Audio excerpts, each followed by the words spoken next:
Ashley crosses Dread Mob. Yes, this is the Dread Mob list out of down under. So of course, let's show off the event. So Ashley ended up getting 21st right here, sitting at 6-2.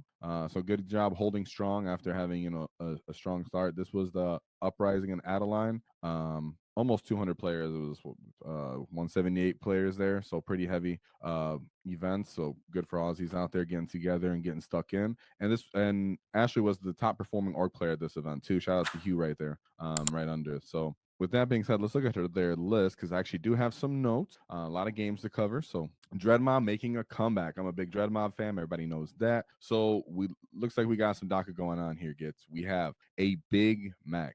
Big Mek, three triple Big Mechs with shock attack guns, triple solo baby mechs, and then Zodgrod Wartsnaga. We have 1 10-man unit of boys, a big brick of Gretchin for Zodgrod, and then 2 minimum size unit for Gretchin. Keep in mind that these are in fact battle line, right? So don't forget that. 2 truck, and then 2 Deff Dreads. And yes, Ashley absolutely loved these Deff Dreads. So to the point that after playtesting 1, he brought more. So the reason is he was getting a lot of vehicles kills, a lot of elite infantry units getting bricked up on. He would constantly just choose sustain and just ride the win. He didn't care. He wasn't scared to lose his gits, which no orc should ever be. So yeah, he ended up also having, we'll talk more about that. We had 2 5-man units of Flash Gitz, a big 10-man unit of Lootas, 2 units of Mek Gunz. 1 is a 3-man unit with bubble chuckas. Bubble chuckas are pretty sick, honestly. If you get just about any of those data sheets that you have to roll out for, sustain or lethal, being able to access them makes any of those quite viable. So love to see it with the shock attack guns, giving also reroll 1s. But then something we haven't seen in a long time, custom mega cannons. So a 2-man unit of Mek Gunz with custom mega cannons. Totally came back. I thought it was not enough AP. Ashley didn't see it, still ended up making it run. Of course, keep in mind we have Smoky Gubbins and then Get Finder Goggles as the 2 enhancements on this list. 2 5-man units of Storm Boys, and then 2 units of Tankbustas. So I'm assuming each character is attached into each one of these units. I would assume, based off the notes from what I was seeing here, that they were going with the Tankbusters were going with the shock attack guns, and the Lootas were getting a shock attack gun as well. So we're gonna up here real quick. We have usually they split the Tankbusters and the Flash Gitz into 1 truck. So these were rolling SWAT teams, being firing platforms. Really, imagine if there's a solo mech somewhere running around. If they're not attached, they can end up doing secondaries. They can end up giving these trucks +1 to hit, so the things inside don't have to get destroyed. Very cagey there. Then we had more is the Lootas were also a great unit that he loved a lot. Putting them for Overwatch potential, down big firing lanes was a great deal. Zodgrod Wartsnaga is straight up amazing. He just does his job well. Usually pushing up onto at least the mid-table objectives. People always fail to shoot them dead. So he ends up charged on the objective if they allow him to. So either way, Zod gets a lot of attention, which opens up a lot of people who start shooting at him or start charging him, which gives your U army plenty of targets. And then for the Deff Dreads, keep in mind, triple custom mega blastas means 9 shots per, and they're getting sustained if the strat's needed. Of course, a lot of the time the claw does come in handy if he has a charge somewhere, kind of combined arms. He did not put them in reserve from what I can tell from the notes. Too often actually just use them to get onto firing lanes. So it just position him in places where he can actually run out and fight, kind of get the game kick started. Before this, he was using some killer cans and some Lootas, but he's flipped them over for Tankbustas SWAT teams with the Flash Gitz. Very reasonable and pretty awesome that you still ended up bringing the flashy Git. So of course, let's go over the path to victory because this was a pretty fun list. A little bit out the box there. Triple solo mechs is a lot, so I was surprised to see that. Shout out to our sponsors, the Baron of Dice, as they helped us do our Waaaghtaktiks dice. So shout them out.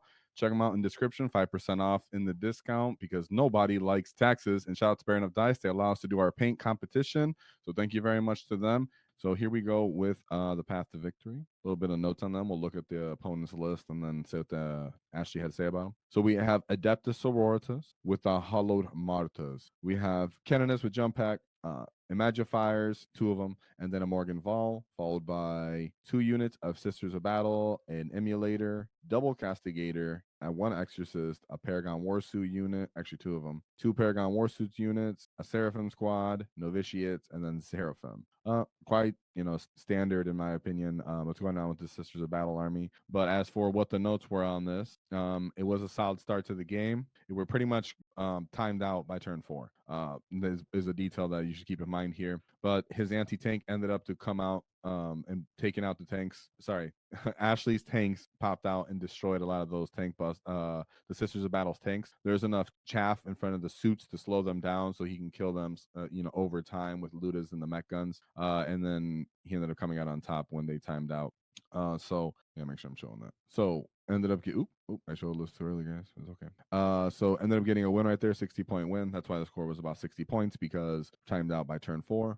A lot of stuff going on probably with dealing with sisters and their dice sometimes. So then we go into game 2, but I do suggest chess clocks, guys, just so you know. So then we go into the game 2 where he ends up taking a loss, but this person ended up doing quite well, going to the top of the GT as well, because he's running the Bridgehead Asher Militarum Strike Force with the Scion spam and such. So we have a Death Corp Marshal with Gaunt's Ghost, 1, 2, 3 Tempest Science Command Squads, Sly Marbo, a Tank Commander, and then Ursula Creed. So it hasn't really changed too much at all, even with the Codex incoming. We have Acadian Shock Squad, one big brick of Deathcore Krieg. These guys are like a big delay unit. They have a 6 of Feel No Pain.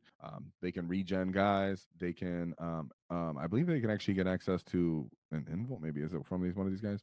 No, but nonetheless, they can still move fast and get up in your face and slow you down. A lot of OC, you guys know how that is when you're an Orc player. And then 1, 2, 3, 4. Was that 4? Yes, 1, 2, 3. Yep, 4 big breaks of Tempestus Scions, followed by 2 Toroxes, which are now quite effective on their list. They allow you to get out and shoot. I believe and shoot. I gotta keep looking into it. So many new rules coming out, right? 1 Kazarkin squad, 2 Kazarkin squads, and then 1, 2 units of Tempestus Aquilon. So these guys are going to be throwing mortal wounds at you, kind of like free grenades, plus all their special weapons shooting at you, getting orders, plus the Kazarkins getting orders. You can get double with Kazarkins as well. So these guys just jump around and dismantle you. So you can imagine that an Orc player with squishy, kind of static units like those Mek Gunz would have a hard time. Nonetheless, what the notes were, it was one of the worst defeats, in general that he's had.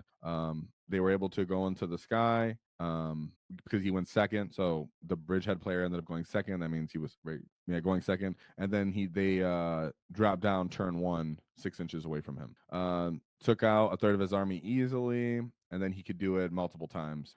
So it was one of the elite scores, one of those new armies you got to be aware of. No shame in losing to Bridgehead like that. But I think his third game is another army that gets kind of slept on, especially if you're not really familiar with it. Oops, I didn't mean to click. That was the second one. He ended up going into his third game, which was Slanesh Demons. So these guys can be slept on because demons are normally said that they suck. There's differing opinions on this, but for the most part, if you guys are equally skilled and the person has the initiative, this can be kind of difficult. So you have 2 different core contorted whatever that's called. Sorry. 2 Keepers of Secret, so Lexi Halbane, Slilax, the Mask of Slanesh, and then Torment Bringer of a Chariot. So there's some contention if you even need Shalexi Helbane, but she still hits like a truck. Nonetheless, you have the ability with 1, 2, 3 units of Demonettes and then 2 Chariots. You can really get the fight first, initiative, run people down. There's also other builds of this that you should be aware of where they add Fiends and they drop some of those greater demons, and it allows the Demonettes to kind of pass the wounds off. The Fiends pass the wounds off to the Demonettes, and the Demonettes have access to a 4 Feel No Pain. So it makes the Fiends very, very difficult to end up killing, so people can actually soak up a lot of your damage. Be aware of that as well. But as for this game, he said it was a very tight list. Yeah, that pretty much what happened was on turn 2, when the Slanesh person exposed himself, Ashley was, unable to kill them effectively enough. They spiked too many invulns and too many Feel No Pains. One of the keepers was on 2 wounds, the other one was on 3 wounds. And then who else? Yeah, and the Battle Shocked let him heal each time as well. Yeah, you got to keep that in mind that whenever they fail a battle or have to take a battle shock test, they can heal wounds. Therefore, whenever your Lootas attempt to kill them, you're gonna make them heal D3 as well. So that's kind of annoying. And so it was a very winnable game. Just failed to pretty much kill them, and then the enemy was just able to run him down. 77 points means he was still doing well, but I know how that goes. Where we've seen that's a little bit of something I've noticed when you're playing with Lootas or these Flash Gitz, these armies where you're like really going into the orc shooting, is that if you really just fail on these armies that are able to run you down and kill you after that, then it's like, oh well, I have no follow up if I don't shoot you to death, because I can't just run up and punch you to death either. I'm just did all my damage right now in open. So it's cool. I like Dread Mob a lot, but that's something that can just happen. Nonetheless, great scores following this, especially after tough games, keeping your chin up. So actually going into round 4, this is where things start to get hot, because this is where we start throwing up all the win points. So we have World Eaters, Berserker Warband, so with their new detachment. We have Lord Invocades, a unit of Jackals, two units of Jackals, Corn Berserkers, 2 6-man units of Exalted Eggbound, a 3-man unit of Exalted Eggbound, and then 2 bricks of 10 Terminators, followed by 2 2-man units of Chaos Bomb. Typically, Terminators aren't like respected, but when they have access to Feel No Pains, they have access to, a Blood Surge, for example, where they can move after they get shot. It means they can get down the field faster. They're very quick. In World Eaters, where they can charge, advance, and charge, and put a buttload of attacks into you. So it's actually like a fun, list. Mind you still have bricks of Exalted 8-pound running around, and then Jackals to sticky objectives as they run up the table. No characters. I find it kind of respectable. You don't always have to run Angron. But Ashley's list on this was that it was a different World Eaters list that he was used to, because there was the Terminators, but the Grots still held their line and screened perfectly as they should, with Zod pushing them back and holding them. So he pulled up onto the angles and was able to kill multiple both Termi squads. Yeah, he killed one Termi squad on turn 2 that came out. He killed it. And then when he came out into the screens, then the Lootas, the shock attack, Mek Gunz, and everything worked on everything else that came out. So seems like that he was able, fairly equipped, to clean this kind of list up. The Mek Gunz bubble chuckas, I think, would actually get it to come into play. For once, they don't have to, right, when we look at Ashley's list, we don't have to worry about the Mek Gunz not getting line of sight and not being able to have good targets and getting shot back. In this matchup, they could just post out right in the open and start shooting the whole time right when the screens start coming out, right? And Custom Mega Blasters, hey, here we go with 99-point win on that one. Going to the 5th game. And that World Eaters list with Terminators can definitely win games, and it's definitely becoming common. It just seems fun, and it just hits like a truck. And that's kind of like what World Eaters like to do too, like Orc players, right? Sometimes, right? So we go into the 5th round. And it's Adeptus Mechanicus. So double Tech Priest Manipulus, 3 units of the Rangers, followed by a Dune Rider, a 10-man unit of Corpus Cari Electro Priest, unit of Iron Strider Ballistari with las cannons, and then a lot of points for this big break of Cataphan Breachers for 320 points, followed by another unit of Cataphan Breachers for 210 points. Seems like they just have different loadouts. Well, these are Cataphan Destroyers, excuse me. These Cataphan Destroyers, cheaper. 2 units of Cerberus Raiders, followed by 2 units of Infiltrators, and then 2 Disintegrators. Real damage comes from these Disintegrators. Infiltrators make you take a battle shock test in the fight phase if you're within, I think, 3 inches of them, I believe. And then you also have the little horsies that can run up and kind of move block you and such like that. So as for Ashley's notes, he was pretty much able to hide very well and put his infiltrators into no man's land, but the trucks were able to move up and get line of sight, especially when the busters were able to move the truck after turn 2, when the trucks were able to move up, disembark, and actually shoot. Or when Tankbusters got out and they got out of a truck 3, moved 6, and then got line of sight on the Cataphrans, destroying most of the squad. That worked out for him as well. He said because he WAD turn 1, I shouldn't have mentioned this earlier. He WAD turn 1 most of the time simply for the 5-up invuln and for Zod to get table space. So keep in mind that turn 1, he got a turn 1 charge off on the boys to get onto the infiltrators, because on turn 1 he advanced and charged. And anything other than that, he just killed when they brought into line of sight. Just did tremendous damage. So that's something that really did change for us as Orc players that were playing Dread Mob, is that how the wall changed meant that we can't really call wall defensively anymore, right? So if you're a Dread Mob player, I relate to you, right? We used to love that we could kind of use it in a defensive manner for our grot hordes and such. But Ashley maintained the fact that he was calling this early, right away, turn one, typically every game, to embrace the impact from enemies, to get the initiative and get table space. So it's respectable. I like that. So then we move on. And it looks like that was a 100-point win. So now the last 3 games. We're getting to the last 3 games. So this really goes into an Ironstorm Spearhead Space Marines Ultramarines. Something that I hear about a lot about, on Discords or Facebooks and such, about how Space Marines are quite annoying with their massive rerolls and +1 to wound. And then here you actually have Ironstorm. Dread mobs don't always love playing into this because these guys are hard to kill. So it's Lieutenant with combi weapons. I'm sure Dread mob I'm saying it's kind of hard to kill. Lieutenant with combi weapons, Malnius Calgar, and then Rebute Gilliman, followed by Intercessor Squad for that sticky objective. Triple Ballistus Dreadnoughts, excuse me. Company of Heroes, Incursor Squad, Scouts, a Storm Speeder Hammer Strike, and then triple Vindicators. So he said tough game. Real first look at the army.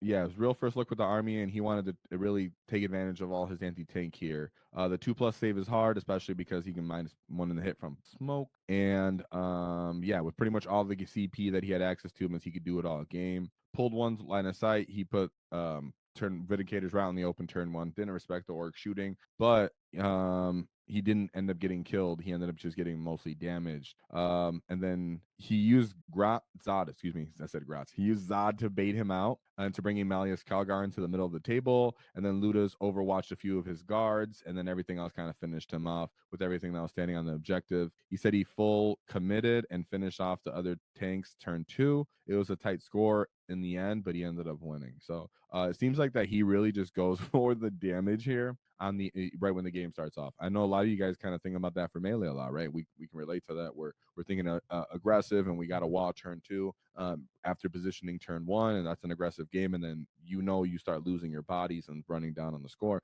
In this way, you can still play your shooting your dakka armies and walls to where that you're going to call the wall, in this case turn 1 defensively, and soak up the enemy's firepower. Use Zodgrod as bait. A lot of the time, he's a really good Kickstarter because he's flipping objectives and tagging enemies, clogging up firing lanes, touching multiple units, possibly even killing units. Therefore, the enemies always kind of go for him, and you can go for them in response. And that's what Ashley really does. So Zod is fundamental, and even in this case, to get that going. Something else to mention is he did have access to plunging fire in some cases, and he would use his trucks to move up under a rune piece, and then when they would get out 3 up, and then they'd be able to get up on the rune, and that way he can get some plunging fire going on as well. That's a good way to try to counter some of the good armor saves that are going down and cover being everywhere, right? So then pulling that out with a 70-point win, taking down the Ultramarines with their double oathing ability. I love to see it. And you do have to be aggressive like that, because you have to take advantage of Overwatch constantly when you're playing with this kind of army with Dread Mob, or even the Tactics detachment. A lot of the time you want to take advantage of Overwatch. Therefore, you have to have the table space and units in position so you can do that. So he just went for all the damage and then figured out the score in the end. So I like that. We have then second to last game going into the Tyranids. Sometimes a really stressful game for Orc players, as Ashley is going to describe here, especially because, turning off your primary when they want. So if they get a chance, you know what I mean? So very cagey game. Staging and staying hidden for the Tyranid player. So let's look over here at the list. We have the Death Leaper, followed by Neural Tyrant, Winged Hive Tyrant, and then double Winged Primes, Tyranid Primes. 2 10-man units of Gargoyles. These guys are good for taking space, and when someone's trying to play KG, they'll run up, shoot somebody, and then be able to move again after they shoot something because of their data sheet ability, and they do have assault on their weapon. Biovores, Exocrines, a 5-man unit of Gene Stealers, Lictors, 2 different Molochs, a Neurolictor, Raveners, which these guys also have, I believe, still have this ability to be taken off the table and put in reserves. So you have these Molochs coming in, plus the Raveners, so these guys playing KG. 2 bricks of the Tyraniid Bio Warriors with double melee weapons. They're led by the Winged Primes. These guys do punch quite respectably. Synapse, so they get up to strength 6. They have Twin Linked, so they're re-rolling the wounds. They can hit on 2s, re-roll 1s, and then they have access, I believe, to sustain if this is the right detachment. And then double one big brick of zoanthropes to go along that neural tyrant. So that's his killing potential right there. Though he gets some melee guys and then some exocrines in the neural tyrant for his vanguard onslaught. So how this game was going out, like he was saying, it was KG. He was deep striking the Moloch. What he did bring out though got killed because Tyranids are pretty soft. He was leading in score because Ashley was able to draw good secondaries.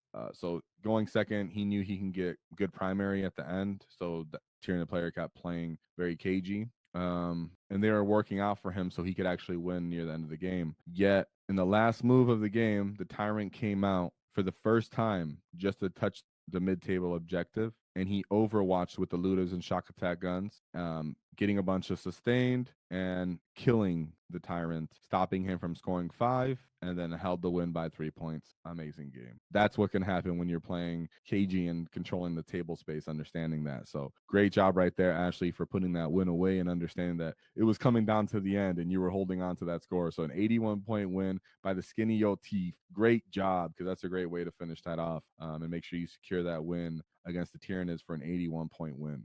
That must you guys should say in the comments right now or in the chat. Tell me some other game moment, ring buzzer games that you've nailed going off right there. Because imagine winning a game at a GT where the enemy's walking onto the mid-table objective and you're just overwatching with your Lootas, and you're like, if I kill you, I win the game. If I don't, you win the game. I had one of those games where I was doing that with against Knights, with Imperial Knights, and my Lootas and shock attack gun. It was a damaged Luta unit, and I overwatched it and I killed it, and it was amazing. And that's how I ended up winning that game. Very cheeky. So I've had those moments too with Lootas. He was trying to charge me, so I overwatched him when he charged me. And this, you let us know if you've had anything like that, because that's winning a game. That's why you go to GT and you remember those games, right? Especially that late in the event where you're just like, ooh, trying to every win counts. You're not trying to only go positive, but as positive as possible. So then you go to the end, the last game of the day. We have Imperial Knights, Canis Rex, Knight Lancer, 1, 2, 3 Helvrins, followed by triple Warglaves, Cladius Assassin, Eversor Assassin, and some Imperial agents. So as for this one, pretty much he was able to take table space, drop double baby knights, and mostly killed the Canis Rex. Zod again acted as the bait to get the enemy to commit, and killed most of the small stuff that was, coming out because the knight player was trying to play KG, so he didn't die too early. Eventually he sent the rest of what was left of Canis Rex to clear the table, middle of the table, and he ended up getting killed. And he got overwatched again and got killed by the Lootas and shock attack guns. So close game right there, but Lootas pulling off the game again for a 93-point win. Very tight until the end when he ran away with it. So nonetheless, let's go over Ashley's list one more time, because that's a great way to have the game going, where you just finally understood the table space, setting up those firing lanes, getting off on multiple rounds, taking advantage of your units, maximizing them by being able to use that. So again, and remember, empty trucks on the objectives. So let's go over this list one more time. He has a Big Mac with the custom Mega Clan Power Claw. Who takes Power Claw, and then who takes the Drilla? You tell me, because usually the Drilla is pretty appreciated as damage 3. You guys let me know. We have triple Shock Attack guns, triple Baby Mech, Zodgrod, Wartzenegger, a 10-man unit of boys for that sticky objective. Quite wise of you, because your army's dying. 22-man unit of Gretchin for Zod, 2 10-man units for Gretchin, 2 trucks, a Deff Dread, 2 Deff Dreads, which were definitely left on the table to come out, get firing lanes, get the game kickstarted, able to kill vehicles, threaten enemy units. Love to see that. 2 5-man units of Flash Gitz, so they can act as a SWAT team with a 2 Tankbuster brick that were going inside trucks for SWAT teams. Then you have the Luta unit that is also being attacked with a shock attack gun. 2 units of Mek Gunz. One's a 3-man unit with Bubble Chukka, and the other one is a 2-man unit with custom Mega Blasters. Big Mac can go on there, let them to walk through buildings. That would be fantastic. Attach the Big Mac to maybe the 3-man unit or the 2-man unit, because the 2-man unit's actually more likely to clear the whole building. And you get out into firing lanes that enemy isn't expecting. Custom Mega Blast Cannon that can help you not get, get in lines of fire where the enemy's not in actually cover. 2 5-man units of Storm Boys, and then, like I said, the Tankbustas. So shout out to Ashley Cross for 6-2 Dread Mob. Whoa! For the rise of the Dread Mob. If you enjoyed the clip, check out the full video here. If you'd like to see more tactics, click here. Let's get stuck in, lads!